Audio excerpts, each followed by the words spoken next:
Queridos irmãos, bom dia, que a graça e a paz de nosso Senhor Jesus Cristo estejam com vocês.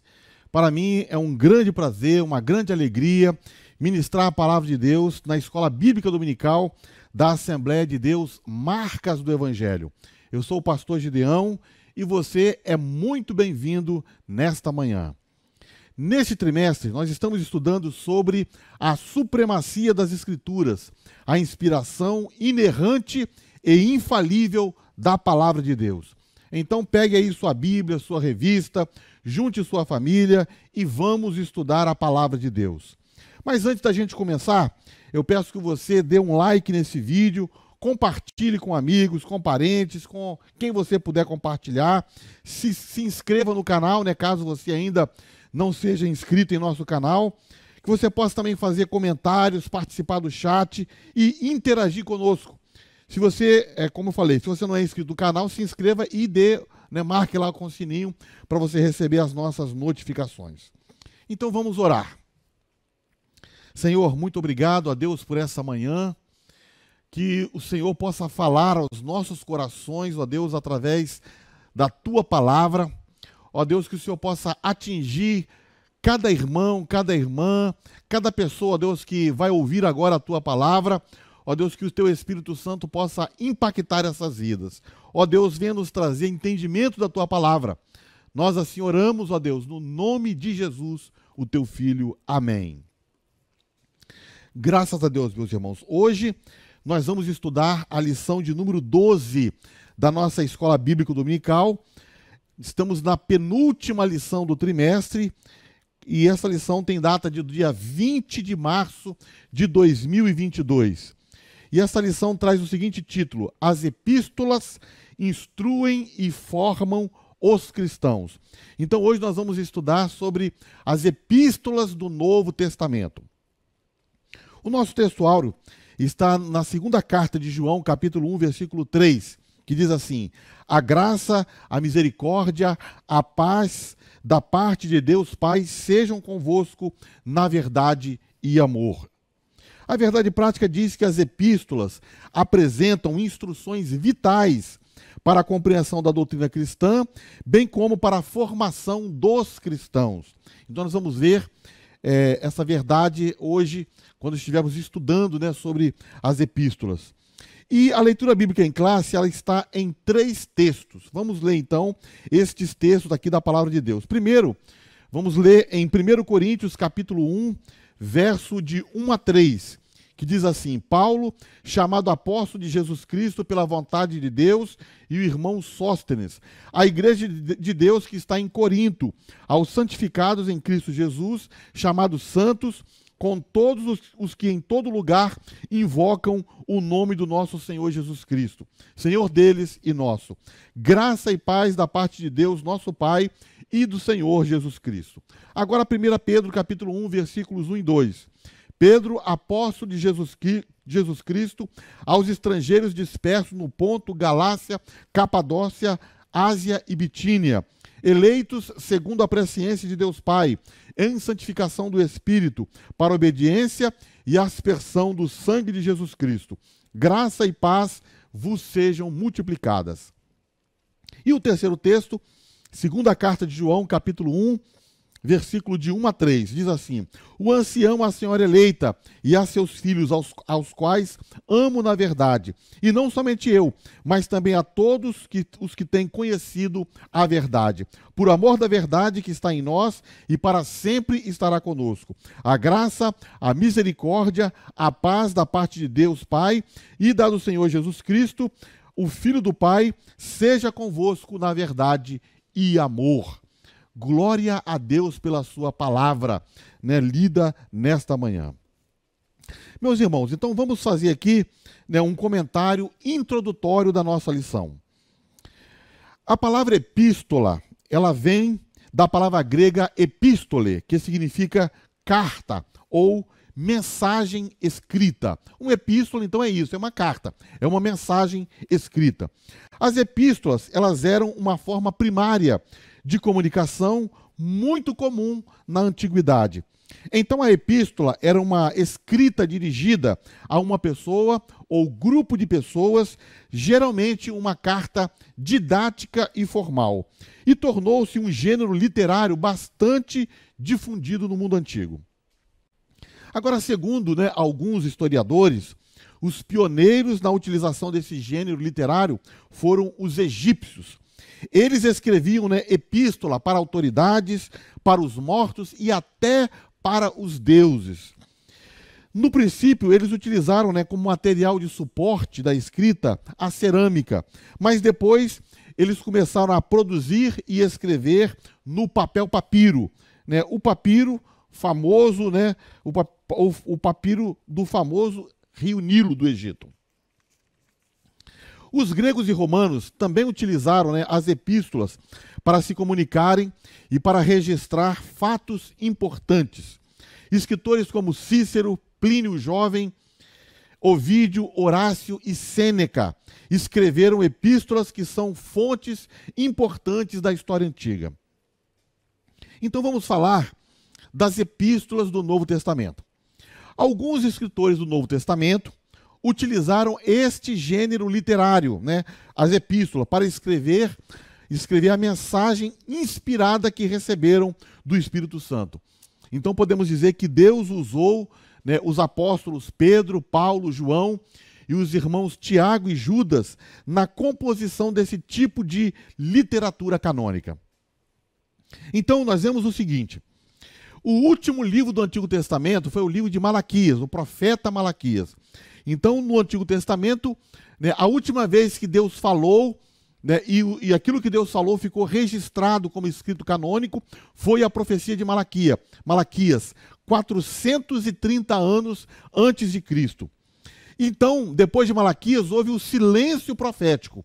Deus não usou profetas, escritores para escrever, para falar e escreverem a escritura canônica. Então houve esse silêncio profético que durou aproximadamente 480 anos.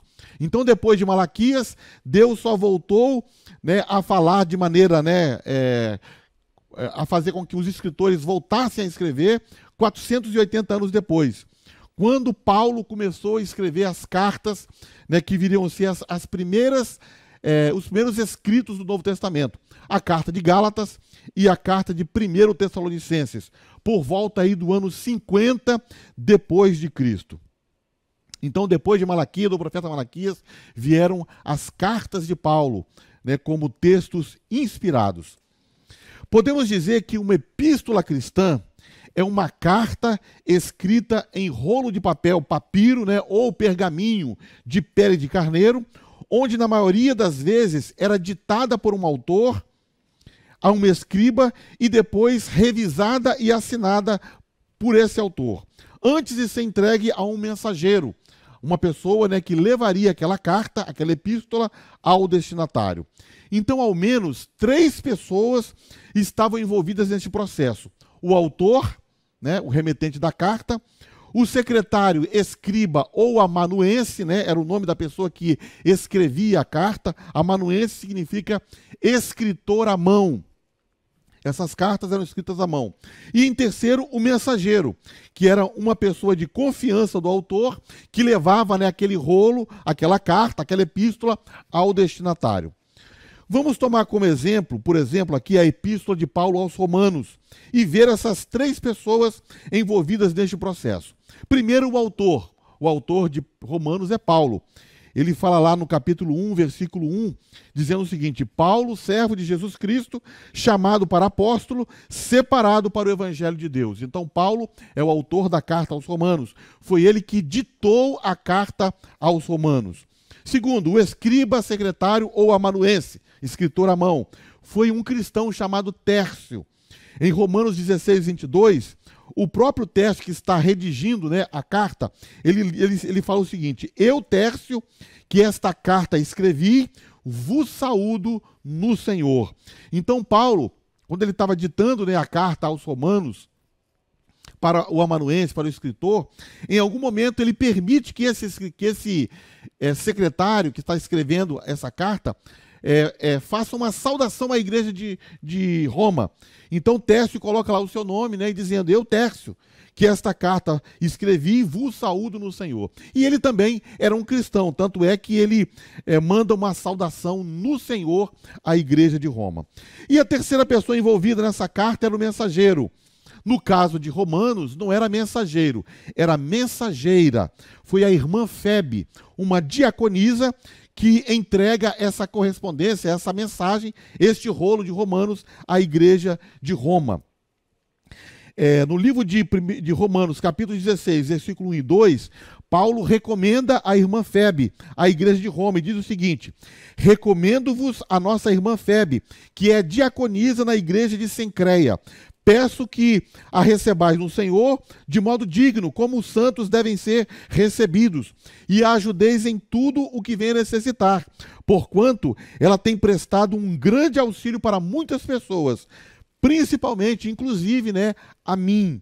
Então Paulo está recomendando a irmã Febe à igreja de Roma, e ele fala que ela é uma grande cooperadora do ministério cristão, do evangelho, inclusive tem prestado ajuda, né, e tem prestado um grande serviço e auxílio a muitas pessoas, a muitos cristãos, inclusive a Paulo. E ela estava levando, então, essa carta, este rolo né, que estava lá descrito lá, a carta aos Romanos, para a igreja em Roma.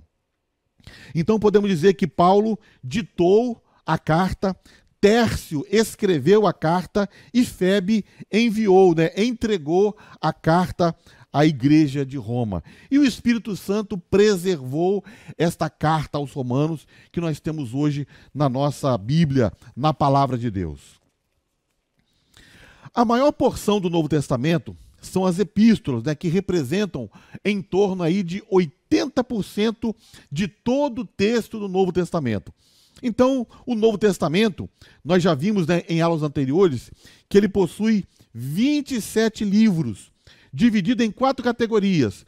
Evangelhos, 4 livros, Mateus, Marcos, Lucas e João. História, 1 livro, livro de Atos. Depois vem as epístolas, são 21 epístolas de Romanos a Judas. E depois nós temos um livro de profecia, de revelação, que é o livro de Apocalipse. As epístolas são classificadas em 2 classes, né? Primeiro, as epístolas paulinas, são 13 cartas de Romanos a Filemon, e as epístolas gerais, são 8 cartas, de Hebreus até Judas. As epístolas no mundo antigo tinham um formato padrão, né? Elas tinham uma configuração.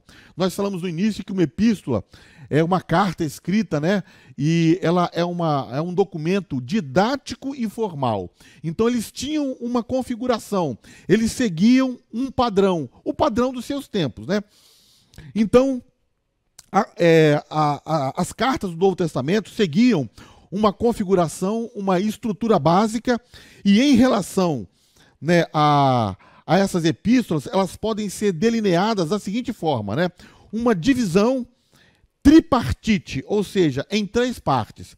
Então as cartas do Novo Testamento, elas são divididas em 3 partes. O começo da carta, o corpo da carta e a conclusão da carta. Todas as cartas do Novo Testamento, de Romanos a Judas, as 21 cartas têm essa divisão. O começo da carta, o corpo da carta e a conclusão da carta. O começo da carta incluía geralmente 4 itens: o remetente, o destinatário, uma saudação e uma ação de graças. Uma bênção, né? Então vamos ver essa divisão na prática, com a carta de 1 Coríntios. Você deve estar com a sua Bíblia aí, né, junto de você. Então abra a sua Bíblia em 1 Coríntios capítulo 1. Se você está com a McShine, né, com a Bíblia Devocional McShine, é na página de número 200. Vamos ver como é que essa divisão dessas cartas funcionava na prática. Primeiro, 1 Coríntios capítulo 1, aí nós temos aí o começo da carta, né? 4 itens: remetente, destinatário, saudação e ação de graças. Remetente, no verso 1, é o próprio Paulo. Ele diz assim: Paulo, chamado apóstolo de Jesus Cristo pela vontade de Deus, e o irmão Sóstenes. Depois, o destinatário, está no verso 2. à igreja de Deus que está em Corinto, aos santificados em Cristo Jesus, chamados santos, com todos os que em todo lugar invocam o nome de nosso Senhor Jesus Cristo, Senhor deles e nosso. Depois tinha uma saudação, ela está no verso 3.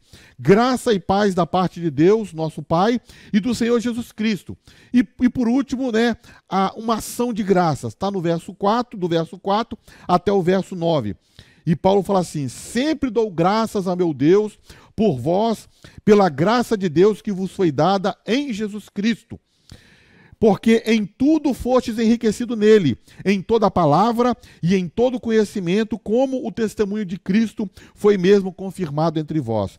De maneira que nenhum dom vos falta, esperando a manifestação de nosso Senhor Jesus Cristo, o qual vos confirmará também até o fim, para serdes irrepreensíveis no dia de nosso Senhor Jesus Cristo. Fiel é Deus, pelo qual fosse chamado para a comunhão de seu Filho, Jesus Cristo, nosso Senhor.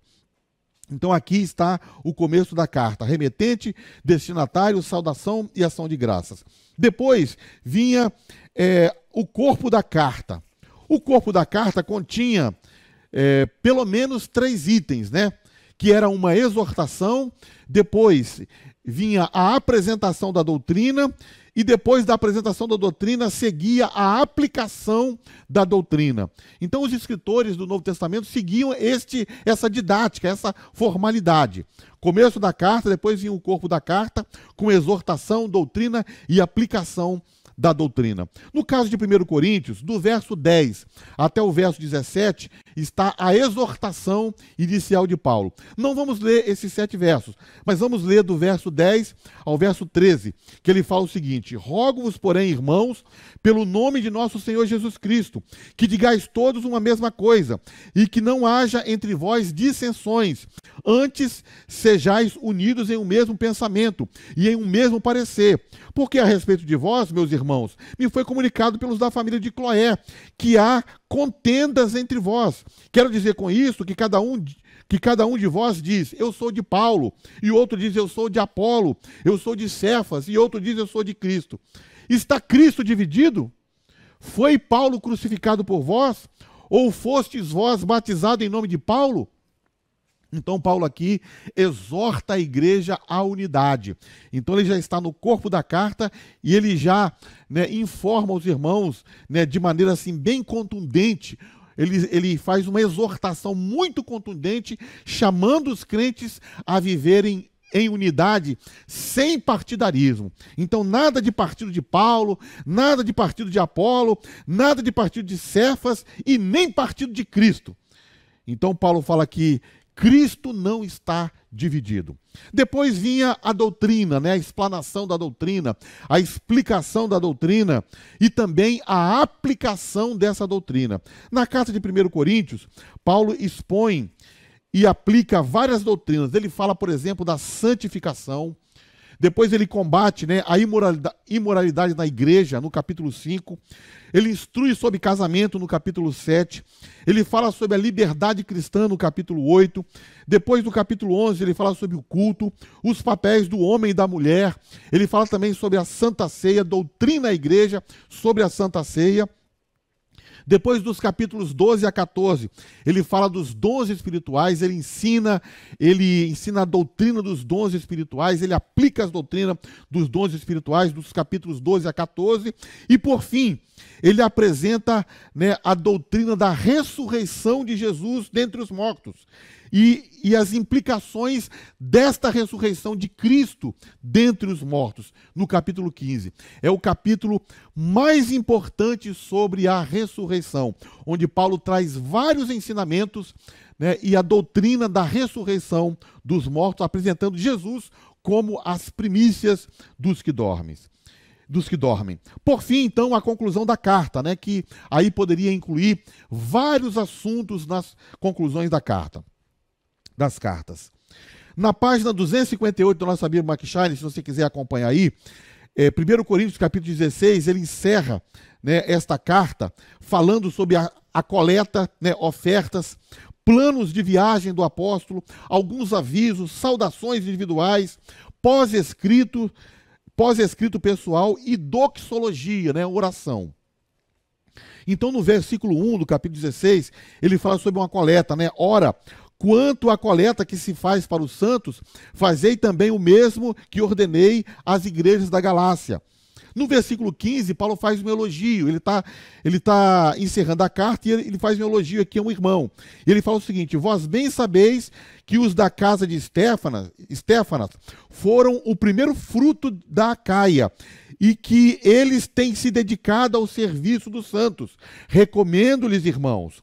Depois do versículo 21 e 22, Paulo faz uma exortação, uma nova exortação e uma saudação. Ele fala o seguinte: saudação de minha própria mão, de Paulo. Se alguém não ama o Senhor Jesus Cristo, seja anátema, seja maldito.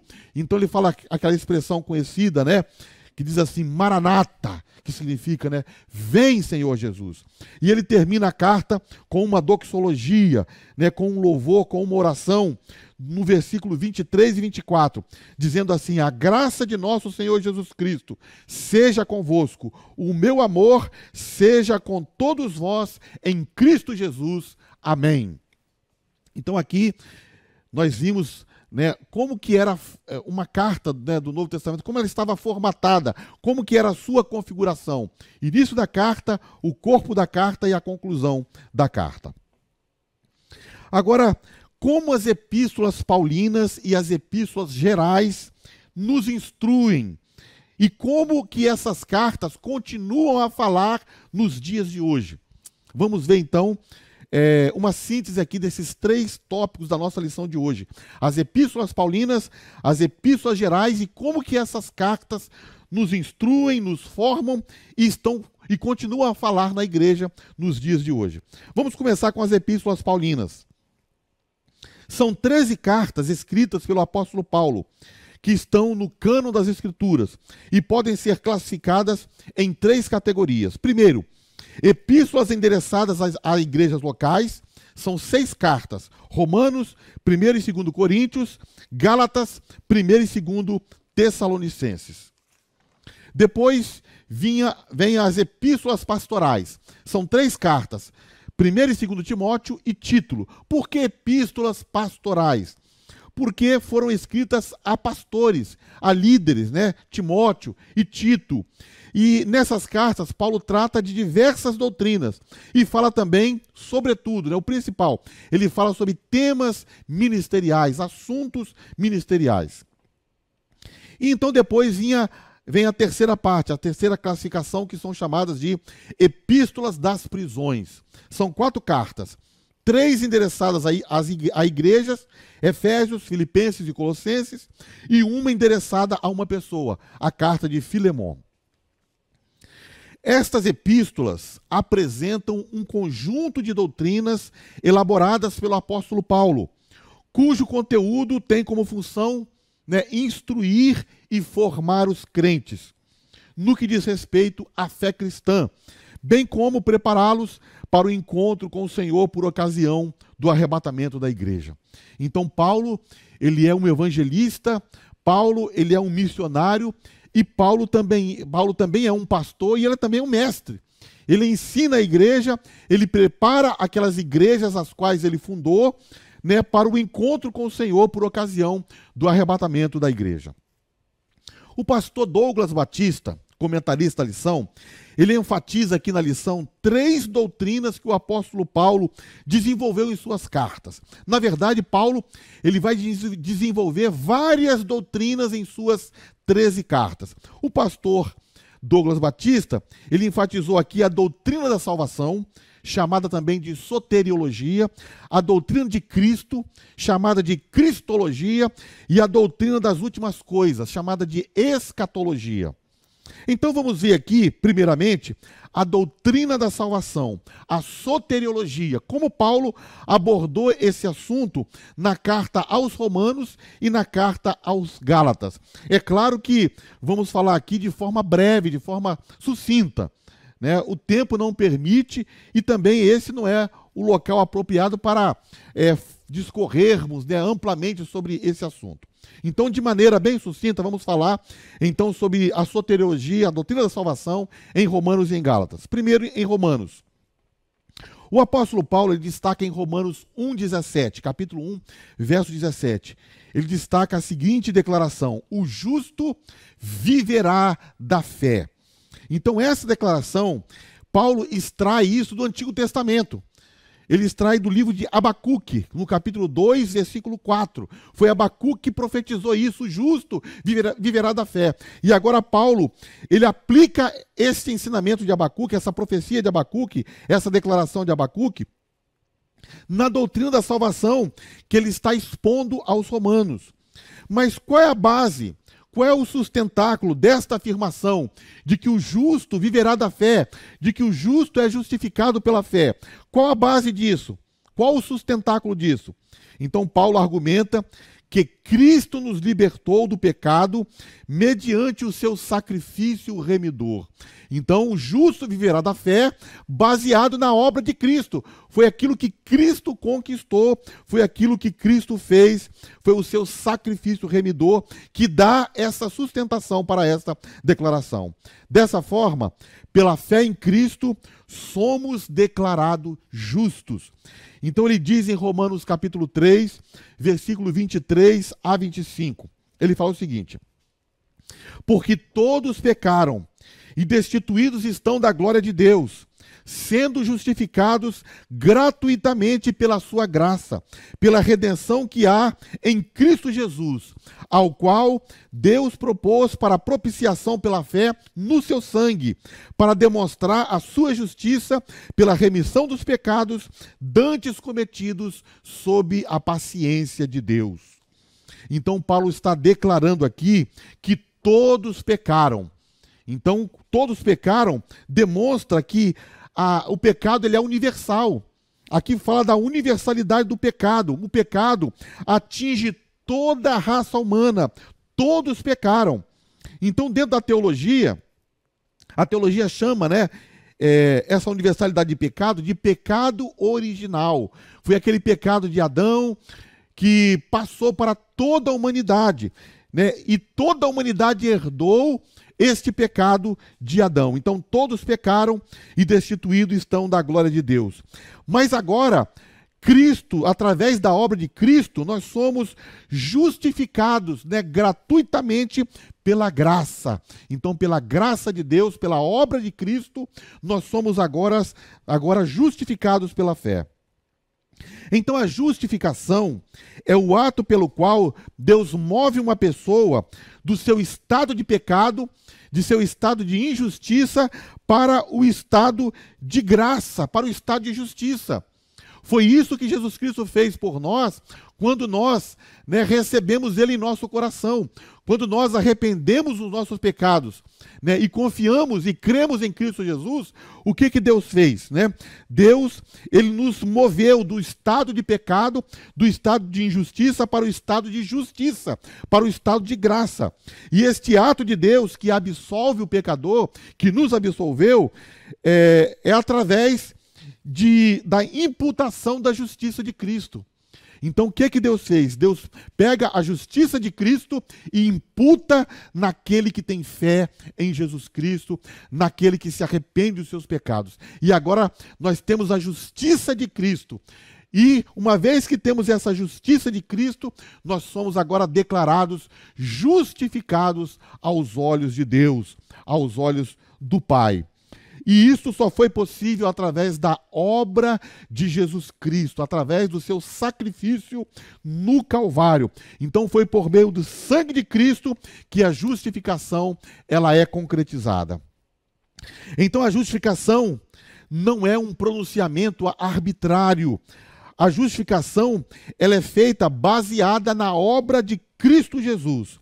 Então nós somos reconciliados com Deus através de Jesus Cristo. Por isso Jesus é o mediador entre Deus e os homens. Há um só Deus e um só mediador entre Deus e os homens, Jesus Cristo, homem, aquele que deu a si mesmo em favor dos nossos pecados. E agora que estamos desta forma em Cristo, Deus então vai aplicando a obra da salvação, ou vai aplicando a obra de Cristo em nossas vidas. E é maravilhoso recebermos em nossas vidas, né, os benefícios da obra de Jesus Cristo na cruz do Calvário. Agora, Paulo, escrevendo aos Gálatas, ele defende, né, essa doutrina, a doutrina da salvação, baseada nos méritos de Cristo, justificado através da obra de Cristo. Paulo, então, escreve aos Gálatas para se contrapor aos falsos mestres, chamados também de judaizantes, que estavam abalando essa doutrina central da palavra de Deus.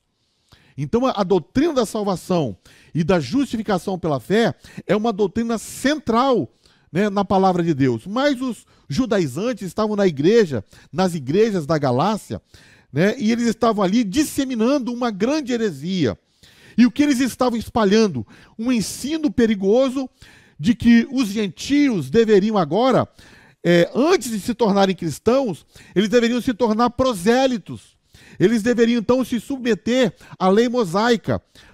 A lei mosaica, então, eles deveriam agora passar pelo ritual da circuncisão, e eles deveriam também cumprir outros rituais, outras cerimônias descritas na lei de Moisés, se quisessem receber a salvação através de Jesus Cristo. Então isso era uma tremenda heresia. E Paulo fala então em Gálatas capítulo 3, versos 10 a 17. Ele diz o seguinte: todos aqueles, pois, que são das obras da lei, estão debaixo de maldição. Então, aqueles que querem obter a salvação através das obras da lei, estão debaixo de maldição. Porque está escrito: maldito todo aquele que não permanecer em todas as coisas escritas no livro da lei para fazê-las. E é evidente que pela lei ninguém será justificado diante de Deus, porque o justo viverá da fé. Glória a Deus. Que doutrina poderosa, maravilhosa, né? A doutrina da salvação, a doutrina da justificação pela fé, né? Baseado na obra de Cristo, baseado no sangue de Cristo, e através dessa obra de Cristo, Deus acredita isso a nós, Deus imputa isso a nós, e nós então recebemos pela fé, pela graça de Deus, esta justificação. E agora temos que andar, né, em novidade de vida. Glória a Deus. Agora um breve comentário aqui sobre a doutrina de Cristo, chamada também na teologia de cristologia. Vamos ver alguns versos aqui nas cartas de Filipenses, 1 Coríntios, Tito e Colossenses. Primeiro vamos ver aqui o seguinte: se olharmos com uma visão panorâmica para cada uma das epístolas de Paulo, observaremos que uma de suas ênfases é falar sobre a pessoa do Senhor Jesus Cristo. Então, Paulo é um escritor que está sempre tratando, né, falando de Jesus Cristo. Não é sem razão que em todas as suas cartas ele começa com a expressão Paulo, servo de Jesus Cristo. Então, ele está sempre dizendo isso. Paulo, na abertura de suas cartas, Paulo, servo de Jesus Cristo. Em algumas traduções, né, que é até um pouco mais contundente, fala Paulo, escravo de Jesus Cristo. Então, quem é Paulo? Como Paulo se vê? Ele se vê como um escravo de Jesus Cristo. Então, Jesus é o seu Senhor e ele é um escravo. Então, ele fala Paulo, escravo de Jesus Cristo, ou então, às vezes, ele se apresenta como apóstolo. Né, quando determinada igreja, né, estava questionando, né, a sua liderança, estava questionando os seus ensinos, muitas vezes ele se apresentava então como apóstolo, mas apóstolo de Jesus Cristo. Então Paulo, escravo de Jesus Cristo, Paulo, apóstolo de Jesus Cristo, ou então, né, Paulo, prisioneiro de Jesus Cristo. Em algumas cartas ele se apresenta assim, mas sempre de Jesus Cristo. Então ele trata Jesus em suas cartas como Senhor. Então Paulo dá um tratamento, né, muito reverente a Jesus. Jesus para Paulo era Senhor, era Kyrios, né, no grego. E os judeus, eles usavam esse título Senhor para o próprio Deus, para Deus Pai.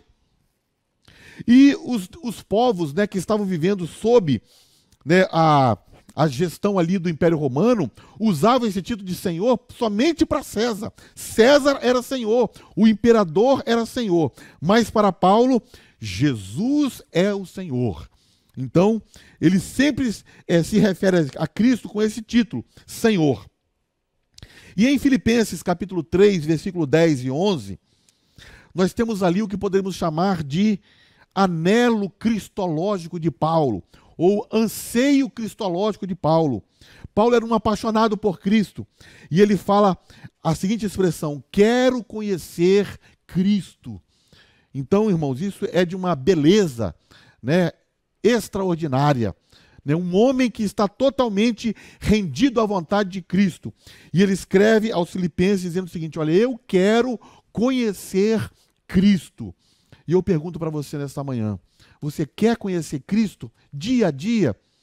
Você quer conhecer mais de Cristo na sua vida? Então depois ele completa: quero conhecer Cristo. Quero conhecer o poder da sua ressurreição. Então Paulo está, em busca de conhecer, de saber mais sobre o poder da ressurreição de Cristo. Olha que coisa maravilhosa. E depois ele continua dizendo: e a participação em seus sofrimentos. Então ele dizia: quero participar mais dos sofrimentos de Cristo. E depois ele diz: tornando-me como ele em sua morte. Tornando-me como ele em sua morte. Então Paulo quer se unir a Cristo na morte dele. Ele quer se identificar com Cristo na morte dele. E então ele completa dizendo o seguinte: para que de alguma forma possa alcançar a ressurreição dos mortos. Então Paulo diz, esse verso maravilhoso, que ele quer conhecer a Cristo, que ele quer participar dos sofrimentos de Cristo, que ele quer conhecer o poder da ressurreição, ele quer se tornar um com Cristo na morte, quer dizer, quer se identificar com a morte de Cristo. Tudo isso ele quer fazer para que ele possa alcançar a ressurreição dos mortos. Que tenhamos também, este anelo, esse anseio cristológico de Paulo. Em 1 Coríntios 15 e em Tito 2, Paulo formula as declarações sobre a morte e a ressurreição de Jesus e o seu significado. Morte e ressurreição de Jesus e o seu significado na expiação de nossos pecados e no estabelecimento de um relacionamento correto com Deus. Vamos ver primeiro então 1 Coríntios 15, versos 3 e 4. Ele diz assim: porque primeiramente vos entreguei o que também recebi, que Cristo morreu pelos nossos pecados, segundo as Escrituras, e que foi sepultado, e que ressuscitou ao terceiro dia, segundo as Escrituras. Então, nessa declaração de Paulo sobre a morte e ressurreição de Jesus, o significado disso aqui, podemos dizer que é um significado duplo. Jesus morreu por nossos pecados, quer dizer, para pagar o preço de nossos pecados. Ele morreu, uma morte expiatória, ele morreu para pagar o preço dos nossos pecados. E também a sua morte foi vicária, foi em substituição a nós. Então aquela cruz era para mim e era para você. Nós é que deveríamos morrer, daquele jeito, daquela forma. Mas ele morreu em nosso lugar. E por causa disso, por esta obra maravilhosa de Jesus, então Paulo fala em Tito, capítulo 2, versículo 13 a 14, dizendo o seguinte: aguardando a bem-aventurada esperança e o aparecimento da glória do grande Deus e nosso Senhor Jesus Cristo, o qual se deu a si mesmo para nos remir de toda a iniquidade. Então Jesus se ofereceu a si mesmo para nos remir, quer dizer, para nos resgatar de toda a iniquidade. Então esse foi o preço dos nossos pecados. O preço dos nossos pecados foi o preço do sangue do nosso Senhor Jesus Cristo. Então, através do seu sangue, ele pode então nos livrar de toda iniquidade, nos resgatar, nos remir de toda iniquidade. E então purificar para si um povo especial, zeloso e de boas obras.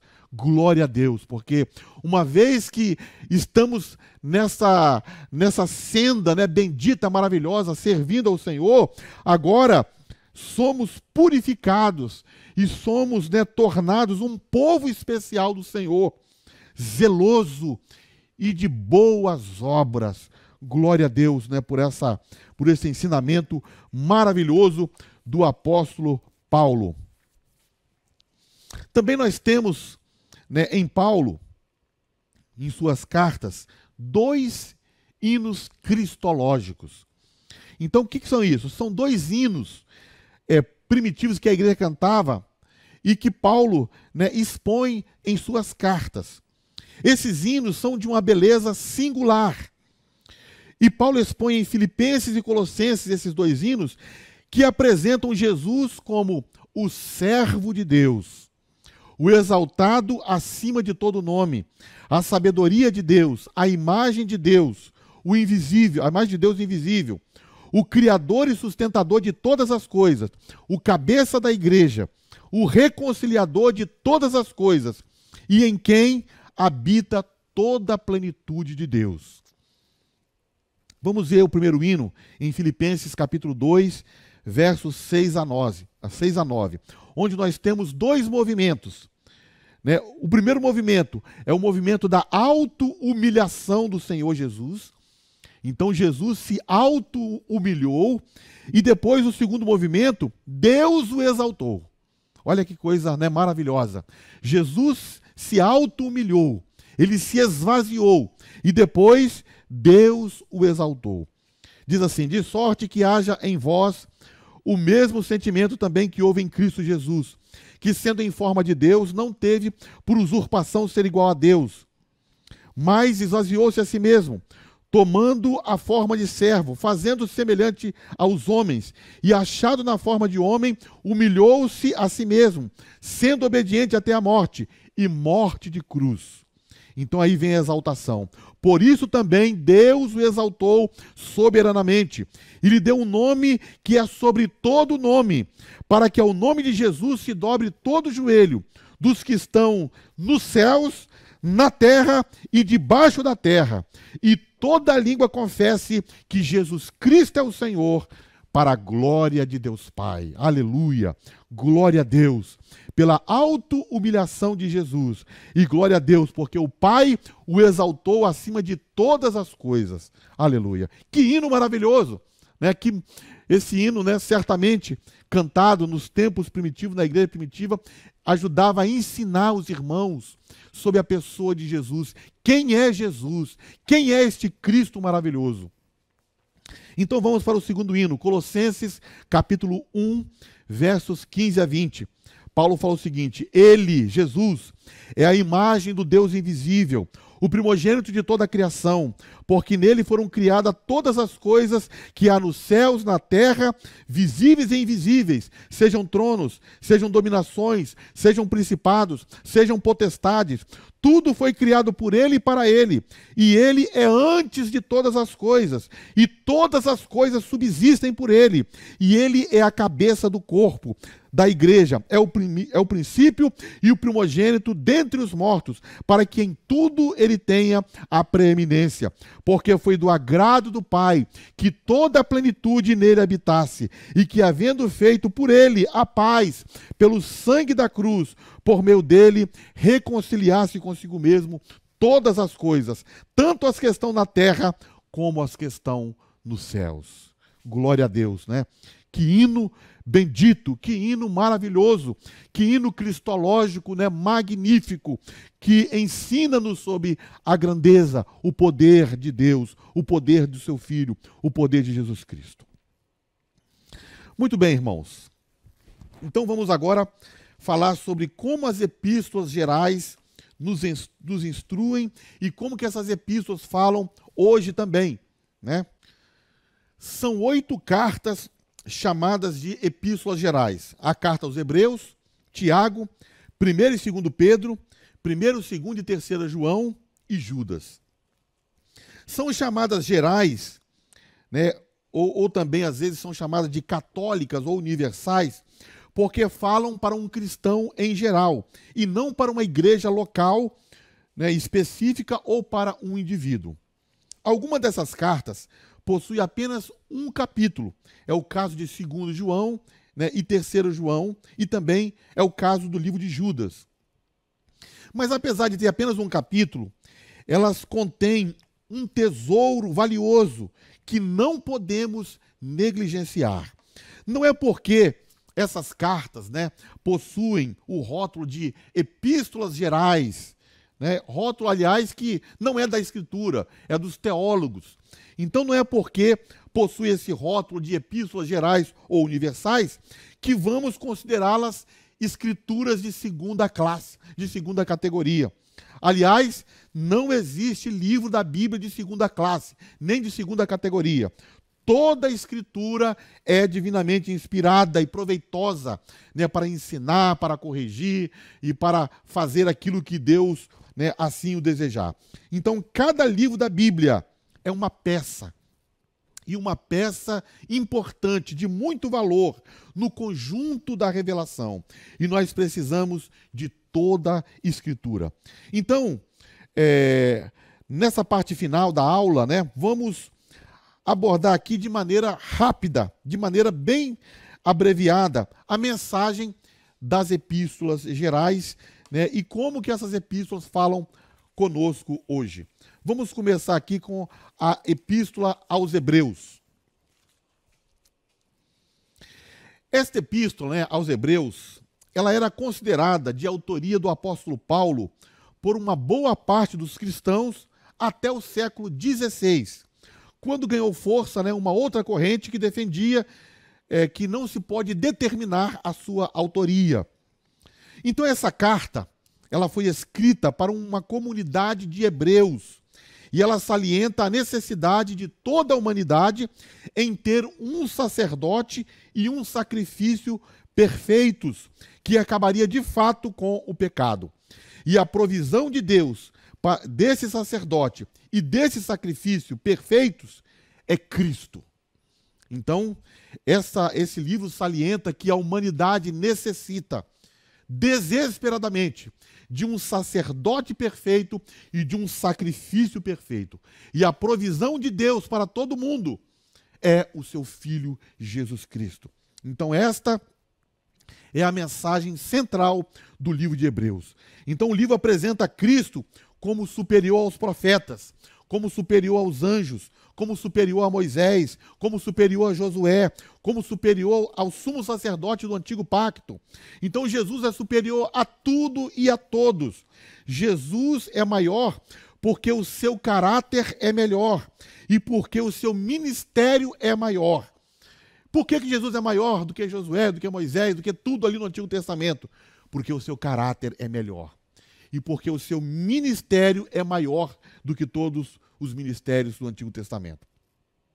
Primeiro, em relação ao seu ministério, ele está situado em um melhor santuário. Então, enquanto no Antigo Pacto, o sacerdote ministrava em um santuário terreno, Jesus Cristo não ministrou num santuário terreno. Ele ministrou num santuário celeste. Então, o seu ministério está situado em um melhor santuário. Segundo, ele está baseado em um melhor concerto. O concerto antigo, né, feito por Moisés, né, no Monte Sinai. E agora o novo concerto é feito por Cristo. A nova aliança é feita por Cristo e pelo sangue de Cristo. Então é um melhor concerto. E terceiro, cumprido mediante um melhor sacrifício. Então, no Antigo Testamento, os sacrifícios usavam animais, ovelhas, bodes. Mas agora, no novo concerto, na nova aliança, Jesus apresenta para o Pai, apresenta para Deus o seu próprio sangue. Então não é sangue de animais, é sangue do próprio Filho de Deus. Que coisa maravilhosa, né? Cristo penetrou no santuário celeste e ele era o sumo sacerdote, ao mesmo tempo também ele era o sacrifício. Ele leva o seu próprio sangue. Então, o seu caráter é melhor, o seu ministério é maior. Então Hebreus fala ali em Hebreus capítulo 9, verso 11 e 12. Nós temos ali uma grande afirmação, uma grande declaração que diz assim: mas vindo Cristo, o sumo sacerdote dos bens futuros, por um maior e mais perfeito tabernáculo, não feito por mãos, isto é, desta criação, nem por sangue de bodes e de bezerros, mas por seu próprio sangue, entrou uma vez no santuário, o santuário celeste, havendo efetuado uma eterna redenção. Glória a Deus, salvação, redenção, né? E uma eterna redenção. O sacrifício de Jesus foi único e ele não precisa ser repetido. Aqueles sacrifícios no Antigo Testamento eram repetidos, porque eram sacrifícios imperfeitos. Mas o sacrifício de Cristo, ele é perfeito. E ele foi feito uma só vez.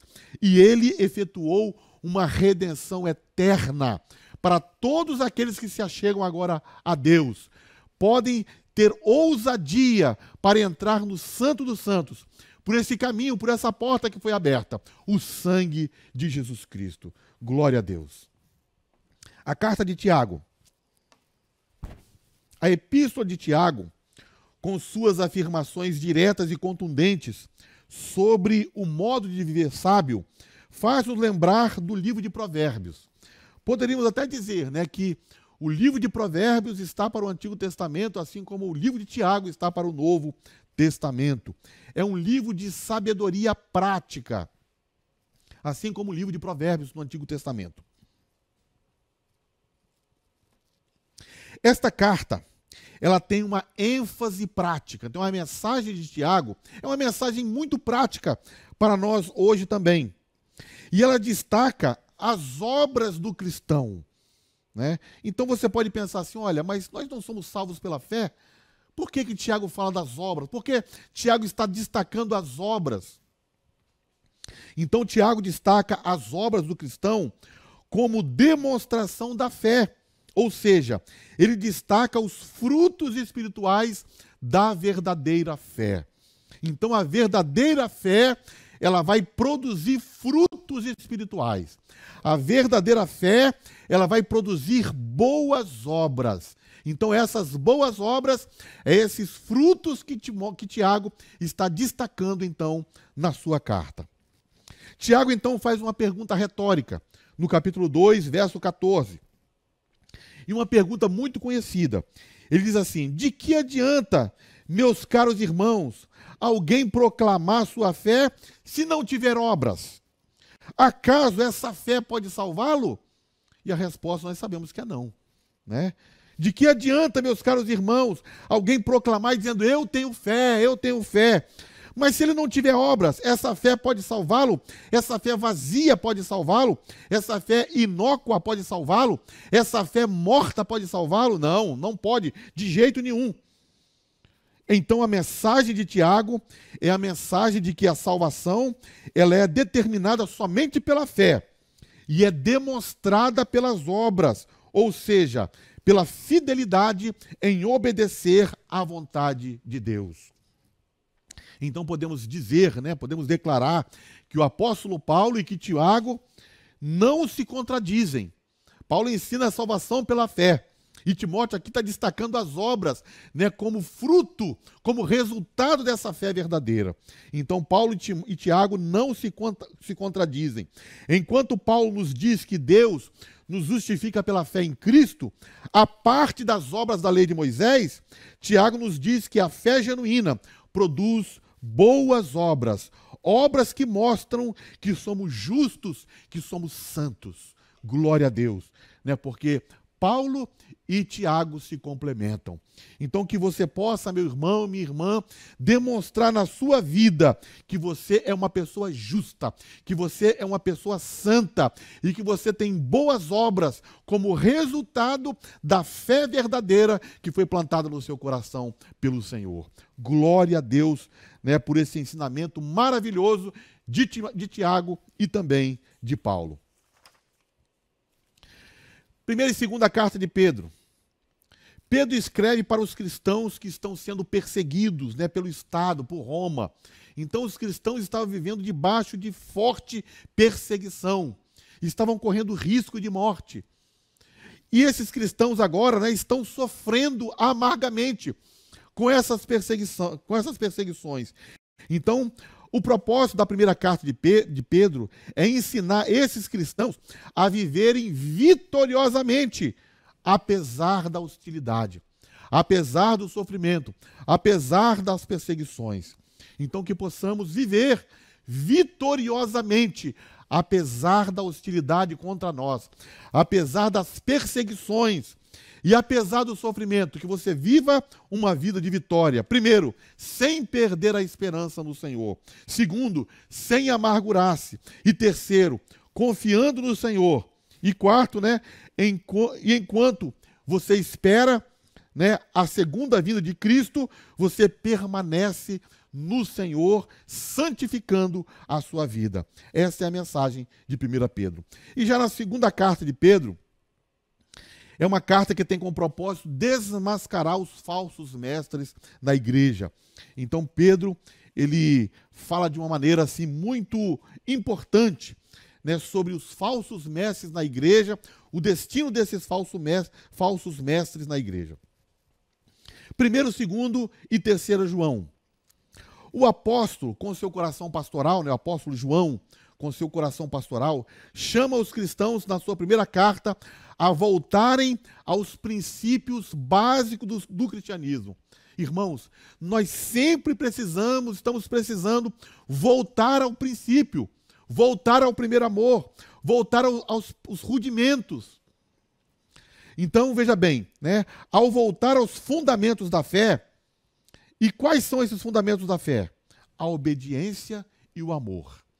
São essas duas coisas as quais o apóstolo João destaca na sua primeira carta, dizendo que nós precisamos voltar, né, aos fundamentos da fé. Eu falei rudimentos, mas entenda como fundamentos da fé. Obediência e amor. E na segunda carta, né, na segunda carta ele destaca a fidelidade à verdade, ao amor, à obediência. E na terceira carta ele destaca, né, uma mensagem sobre a hospitalidade cristã. Então vamos agora falar sobre a última epístola do Novo Testamento e a mensagem dessa epístola, a epístola de Judas. E com esse comentário a gente vai encerrar também a nossa aula. Vamos concluir a nossa aula de hoje falando, né, sobre Judas e a mensagem de Judas para os nossos dias. Então Judas é a última epístola, é a última mensagem das epístolas que nós temos na Bíblia. Esse Judas era irmão de Tiago, né, também escritor do Novo Testamento, chamado de meio-irmão de Jesus. Sua carta, ela trata de um problema sério do seu tempo e dos nossos dias também. A apostasia doutrinária e apostasia moral. O que é isso, né? Heresia e desvio de comportamento, desvio do caráter cristão. Irmãos, são problemas lá do primeiro século da igreja e são problemas dos nossos dias, né? Apostasia moral e apostasia doutrinária. A igreja, infelizmente, né, naquele tempo estava infestada de falsos mestres. Então Judas conclama a igreja a lutar pela verdade em meio à batalha espiritual. É aquilo que nós estamos fazendo. Precisamos fazer todos os dias, batalhar pela verdade. Glória a Deus, né?